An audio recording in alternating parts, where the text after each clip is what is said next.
America में 9/11 आतंकी हमले के बाद अमेरिका के अंदर महज 45 दिनों के भीतर कानून बना दिया जाता है जिसका नाम रखा जाता है पैट्रियट एक्ट 2001। वहां की सिक्योरिटी एजेंसीज वहां के लॉ मेकर्स के ऊपर दबाव बनाती हैं और कहती हैं कि अगर आप अमेरिका के अंदर ऐसे कठोर कानून नहीं बनाएंगे तो अगला आतंकी हमला आपके ऊपर हो सकता है। जिसके बाद वहां पर बिना पढ़े बिना कोई बहस हुए वहां पर कानून तैयार हो जाता है। जिसके बाद अमेरिका के पूरे नागरिकों को अमेरिकी सरकार के निगरानी में रहना पड़ता है, अंडर सर्विलांस रहना पड़ता है।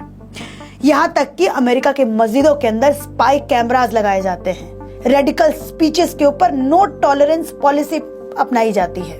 अमेरिका पूरी दुनिया को दो टूक में शब्दों में कह देता है कि या तो आप हमारे साथ हैं, नहीं तो आप आतंकवाद के साथ हैं। जिसके बाद हम आज 2025 में अमेरिका के अंदर कोई भी 2001 जैसा आतंकी हमला नहीं देखते हैं। वहीं अगर हम चाइना की बात करें तो चाइना में मस्जिदों को डिमोलिश किया जाता है। वहां पर कुरान बैन है, वहां पर प्रेयर्स आप खुले आम नहीं कर सकते, वहां पर आप दाढ़ी नहीं रख सकते मुस्लिम परिवार। और यहां तक कि अगर कोई मुस्लिम परिवार अपने बच्चों का नाम मोहम्मद के नाम पर रखना चाहते हैं तो वहां पर भी उसके बाद भी उसके ऊपर भी उनको शक की निगाहों से देखा जाता है। चाइना ये सब कुछ ये बोल के कर रहा है कि we are preventing extremism and giving jobs. हम नौकरियां दे रहे हैं, हम उग्रवाद को रोक रहे हैं। लेकिन उसके बावजूद ना अमेरिका को न चाइना को यूएन कुछ कहता है, ना ही कोई ह्यूमन राइट के लोग कुछ कहते हैं, क्योंकि दोनों ही देश सुपर पावर है। इन सब के बीच आपको लग रहा होगा कि आज मैं अमेरिका और चाइना का जिक्र क्यों कर रही हूं। तो मेरा एक छोटा सा सवाल है, क्या हमारे देश में भी ऐसे कानूनों की जरूरत है? जब मुर्शिदाबाद जैसी घटना घटती है जहां पर हिंदुओं के घरों को चिन्हित करके जलाया जाता है, 500 परिवार पलायन करते हैं हिंदू परिवार, तो क्या हमारे देश में भी ऐसे कानूनों की जरूरत है? जब हमारे देश में, जब मैं ग्राउंड रिपोर्टिंग करने जाती हूँ मुर्शिदाबाद में, और जब वहां पर एक हिंदू लड़का ये बात बोलता हुआ नजर आता है कि मैटर यहीं फंस जाता है कि हम 30% हैं, वो 70% हैं। आप लोग 30% और वो लोग 70%। यही मैटर है, यही मैटर है। तो क्या हमारे देश में अमेरिका और चीन जैसी स्टेप्स को लेने की जरूरत है? क्या आज हमारा देश इस मुकाम पे खड़ा हो रखा है क्या? ये हम लोगों को सोचने की बात है। अब मैं दूसरे पहलू पे बात करती हूँ। आज आप कश्मीर की घाटी में डल लेक के पास, लाल चौक के पास प्रदर्शन देख रहे हैं। वहां के लोग प्रदर्शन कर रहे हैं और कह रहे हैं कि टूरिस्ट हम शर्मिंदा हैं, तुम्हारे कातिल जिंदा हैं। अगर कश्मीर के अंदर सालों पहले ये आवाज आती कि इंडियन आर्मी हम शर्मिंदा हैं, तुम्हारे कातिल जिंदा हैं, अगर बुरहान वानी को आतंकी समझा जाता, अगर अफजल गुरु को आतंकी समझा जाता, तो शायद आज कश्मीर की हालत ऐसी नहीं होती। आज वहां पर प्रोटेस्ट हो रहा है क्योंकि वहां पर टूरिज्म का खतरा है। वहां के लोगों को लग रहा है कि हमारे धरती के ऊपर ऐसी घटना घटी है तो कहीं हमारा टूरिज्म ना खत्म हो जाए, क्योंकि कश्मीर पूरी तरीके से टूरिज्म पर डिपेंड करता है। लेकिन अगर मैं आपको अपनी रिपोर्टिंग्स की बात करूं, जब मैं कश्मीर इलेक्शन वहां पर कवरेज करने गई थी तो मैंने बहुत सारे लोगों से बात की थी और मैंने उन सबको वीडियो बना करके मैंने अपने चैनल पर भी डाला था।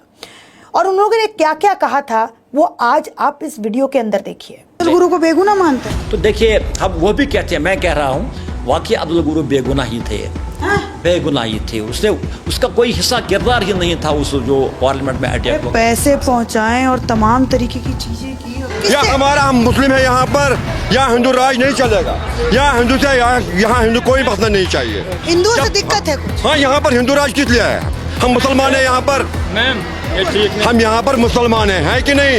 ये हमारा धरती है, हमसे क्यों छीनेगा इंडिया? क्या मकसद है उसमें? इंडिया को क्या मकसद है? कहाँ है वो? उनका फांसी लगा, हम फिर अफजल गुरु को फांसी क्यों लगा? अफजल गुरु को फांसी क्यों लगा? हमारे गांव में कोई मंदिर नहीं है। और अगर मान लीजिए कोई आपके गांव में कोई मंदिर बना है तो फिर हमारी मिसाल हमारे यहाँ आंगन में, जमीन में, वो ठीक नहीं है। हम उसको जलाएंगे और क्या करेंगे? मंदिर को जलाएंगे आप? और क्या करेंगे? बुरहान वानी का नाम सुना है? हाँ, कौन था? बुरहान वानी है तो वो क्या कौन था? वो मुजाहिदों का आगे है वो, हाँ? मुजाहिद है ना वो, मुजाहिद है ना। आप उसको शहीद मानते हैं? और क्या, शहीद है हाँ और क्या। हम जैसे दिल्ली के लोग हैं ना, तो हम लोग उसको आतंकी कहते हैं। वो तो कहना ही है। ये जो आपको आर्मी ऑफिसर्स दिख रहे हैं, इन कितने सारे आर्मी ऑफिसर्स को मारा उसने। ये भी शहीद जाते हैं अपने देश के लिए, वो भी शहीद जाते हैं। तो बुरहान किसके लिए शहीद है? वो भी कौम के लिए शहीद हो गए। कौम के लिए शहीद। एक भाई साहब, आपने इस वीडियो को देखा तो उनमें आपने देखा 3 लोगों को देखा। एक भाई साहब कह रहे हैं कि हमारे कश्मीर में हिंदू राज नहीं चलेगा।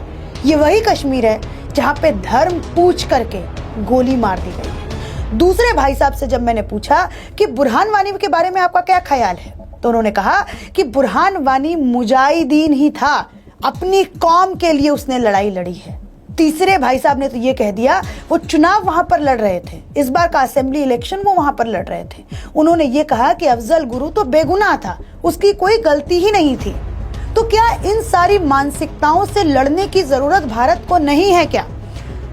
आज भारत पाकिस्तान के साथ अपनी वाटर ट्रीटी को बंद करता है, ये तो पाकिस्तान को आप हैंडल कर रहे हैं, लेकिन भारत के अंदर जो ऐसे लोग हैं, जो ऐसी मानसिकता है, उनको आप कैसे हैंडल करेंगे? आपको अब रुख अपनाना पड़ेगा।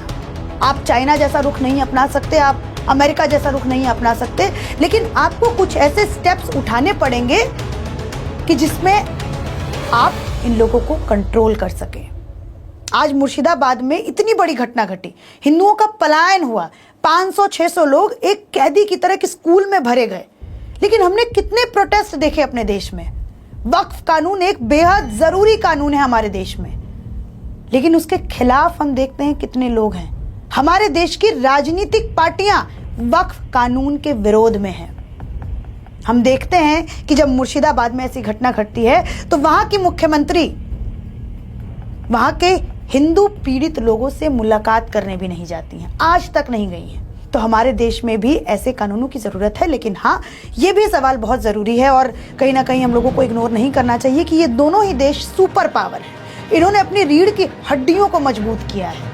इनको अपने देश की इकोनॉमी के लिए दूसरे देशों को नहीं देखना पड़ता। आज चाइना इतना सक्षम है कि वो अपने देश के मुसलमानों पे इतना प्रताड़ना करता है, लेकिन उसके बावजूद OIC, organisation of Islamic corporation, वो चू तक नहीं कहती। क्यों?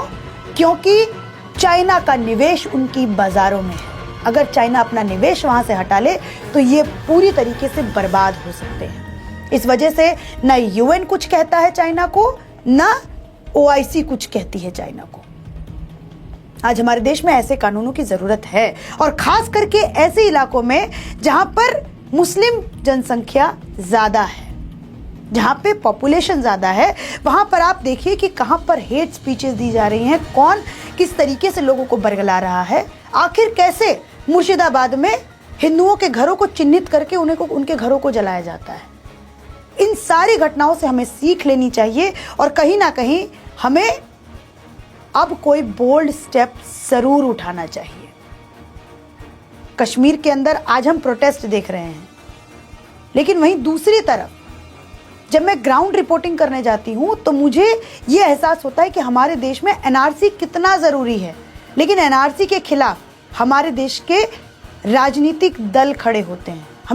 हमें अमेरिका की तरफ देखना चाहिए, वहाँ पर भी अपोजिशन है, वहाँ पर भी सरकार है, लेकिन उनके देश को जब आतंकवाद से लड़ाई लड़नी थी तो वहाँ पे सब के सब एक साथ थे, और उन्होंने एक ऐसे कानून को बनाया जिसके बाद आज हम अमेरिका के अंदर ऐसी कोई घटना नहीं सुनते हैं, और वो अपनी इकोनॉमी सुपर पावर है। और अगर हम चाइना की बात करें तो चाइना लोगों पे प्रताड़नाएं करता है। वहां पर सोचिए मस्जिदें तोड़ी जाती हैं, और हमारे यहाँ तो रॉबर्ट वाड्रा जैसे पॉलिटिशियंस हैं, कांग्रेस पार्टी के लीडर, प्रियंका गांधी के हस्बैंड, वो पहलगाम की घटना के बाद बीजेपी पर निशाना करते हुए नजर आते हैं। वो कहते हैं कि अगर आप हिंदू मुस्लिम वाली राजनीति करेंगे तो क्या आप एक्सपेक्ट कर सकते हैं, यही सारी घटनाएं एक्सपेक्ट कर सकते हैं।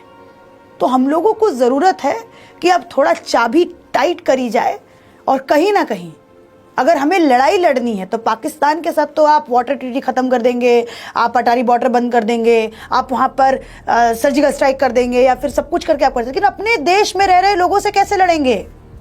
आज मैं कश्मीर में इस वजह से रिपोर्टिंग करने नहीं गई हूँ क्योंकि मुझे थ्रेट है वहाँ पर। जब मैं पिछली बार वहाँ पर गई थी तो श्रीनगर के सांसद ने मेरे खिलाफ ट्वीट किया था। तो हमें ज़रूरत है, ये एक हाई टाइम है कि हम अपने देश के लोगों से पहले लड़े, उसके बाद हम लोग अपनी इकोनॉमी पर फोकस करें। अगर हमारे देश की इकोनॉमी मजबूत होती है तो फिर हमारे ऊपर कोई हाथ उठाने वाला नहीं हो सकता। बहरहाल इस वीडियो का मैं समापन यही करती हूँ। आप लोगों को जो भी कहना है वो मेरे कमेंट सेक्शन में जाकर के कह सकते हैं। मुझे मालूम है बहुत सारे लोग मेरे इस वीडियो का विरोध भी कर सकते हैं, मुझे ट्रोल कर सकते हैं, लेकिन आप खुद ज़रा सोचिएगा, जब मैं एक मुस्लिम इलाके में जाती हूँ तो मुझे क्यों, चाहे मैं नूह की बात करूँ, चाहे मैं मेवात की बात करूँ, चाहे मैं मुर्शिदाबाद की बात करूँ, चाहे मैं बिहार की बात करूँ, वहाँ पर क्यों हिंदू लोग, चाहे मैं राजस्थान की बात करूँ, वहाँ पर क्यों हिंदू प्रताड़ित हैं? वहाँ पर वो लोग क्यों बोलते हुए नजर आते हैं कि हम क्योंकि संख्या में कम है इस वजह से हम लोगों के साथ ऐसा हो रहा है? डेमोग्राफी चेंज आज हमारे भारतीय पॉलिटिक्स का एक बहुत बड़ा मुद्दा है। चाहे मैं आसाम की बात करूं, चाहे मैं बंगाल की बात करूं या फिर मैं बिहार की बात करूं, तो आप इन सब चीज़ों को कैसे कंट्रोल करेंगे? आज के पॉलिटिशियन को ये समझना पड़ेगा, हमारी सरकारों को ये समझना पड़ेगा और कहीं ना कहीं एक कठोर एक्शन लेने की ज़रूरत ज़रूर है। पहलगाम की घटना हम लोगों की आंखों को खोलने वाली घटना है और आज उन पॉलिटिशियंस को देखिए, वो आज आपको नज़र नहीं आ रहे हैं। जो अपीजमेंट की राजनीति करते हैं वो पॉलिटिशियंस आज अपने घरों में हैं, वो आपको ग्राउंड पर नज़र नहीं आ रहे हैं। ट्वीट भी ज़्यादा करते हुए नज़र नहीं आ रहे हैं क्योंकि उनको मालूम है कि अगर उन्होंने कोई ट्वीट किया, क्योंकि इस बार तो धर्म पूछ के मारा गया है, वस्त्र उतार के ये चेक किया गया है कि आप हिंदू हो या मुस्लिम हो। इस बार कलमा सुना गया है कि अगर आपको कलमा पढ़ना आता है तो आपको छोड़ दिया जाएगा। तो हमारे देश के पॉलिटिशियन जो अपीजमेंट की पॉलिटिक्स करते हैं वो इस बार बीच मझधार में हैं कि वो इस तरफ बोलें या उस तरफ बोलें। लेकिन ये हाई टाइम है, हमें अमेरिका जैसे देशों से सीख लेनी चाहिए, हमें चाइना से सीख लेनी चाहिए कि वो अपनी इकोनॉमी पर ध्यान देते हैं और सबसे पहले जो उनके मेन जड़ हैं, जो उनके देश को कमज़ोर करता है, जो उनके देश को कहीं ना कहीं कमज़ोर करने की कोशिश करता है, उनको वो एसिड डाल करके ख़त्म करता है। तो हम लोगों को भी कुछ वैसा ही एक्शन लेने की ज़रूरत है। धन्यवाद, थैंक यू सो मच।